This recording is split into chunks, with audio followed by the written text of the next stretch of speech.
Nĩ mĩeri ĩrĩ rĩu ĩrĩkĩtie gũthira kuma cira ũyũ wambĩrĩirie gũthikĩrĩrio, cira ũrĩa wambikitwo nĩ mutongoria wa kiama kĩa Narc-Kenya Martha Karua igoti-inĩ rĩrĩ inene rĩa Kerugoya akiendikithia guteanirio kwa uhotani wa Ann Waiguru iturwa-inĩ kĩa ungavana na kĩrĩa mang'ethanagira githurano-ini kĩa mweri wa kanana. Na umuthi niguo uma muthenya wa itua kana cira ũyũ nĩ ũgũthiĩ na mbere kana ũteanirio. Jaji wa igoti rĩrĩ ũrĩa ũrathikagĩrĩria cira ũyũ Lucy Gitari nĩ ekwĩharĩirie kũheana itua rĩake. Rĩgũkorwo rĩrĩ igũtha kũrĩ mwambĩki wa cira ũyũ ũrĩa mũcirithania augire ndũrĩ na magũrũ kana gũkorwo ũrĩ na ũira mũiganu wa kuonania githurano kĩu gĩtiarĩ na waragania. A petition which has failed to state the date of declaration, the results of the election, and how declared is fatally defective, is hopeless, and is beyond salvage.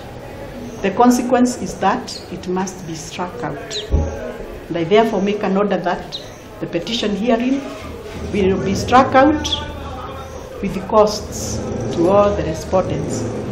Oho Karua nĩ athirwo nĩ igoti arĩhe mũigana wa ciringi mirioni 10 ĩrĩ ta njĩra ya kũrĩha hathara ya cira ũyũ. On costs, Section 84 of the Elections Act and Rule 30 of the rules obliges the court to award and cap costs. I will cap the costs at Kenya shillings 10 million, but the Deputy Registrar of the court will at the appropriate time tax these costs.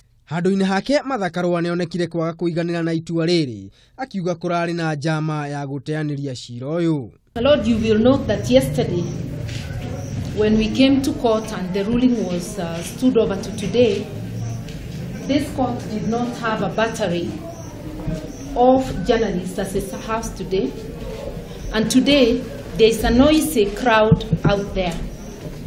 I suppose a celebration party by the applicants.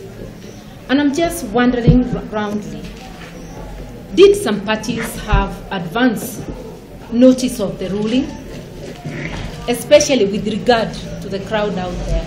It's just a rhetorical question. I would be failing in my duty. Handũ-inĩ hake ngavana wa Kirinyaga Ann Waiguru augĩte itua rĩa igoti-inĩ rĩa ũma na kĩhoto, akiuga ũhotani wake warĩ kũgerera gũthurwo nĩ aikari a Kirinyaga.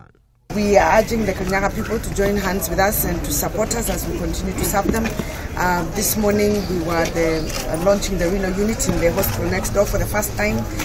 Kirinyaga people can access medical services of the standards of hospitals such as Kenyatta Hospital, and we're very, very grateful. So we continue to serve the Kirinyaga people, and we're very excited and know what else to say. Waiguru nĩ oritie aikari a Kirinyaga mamũnyite mbaru harĩ kwambĩka mĩtaratara ya ũthii wa na mbere kaunti-inĩ ĩno thutha wa cira ũyũ gũthira.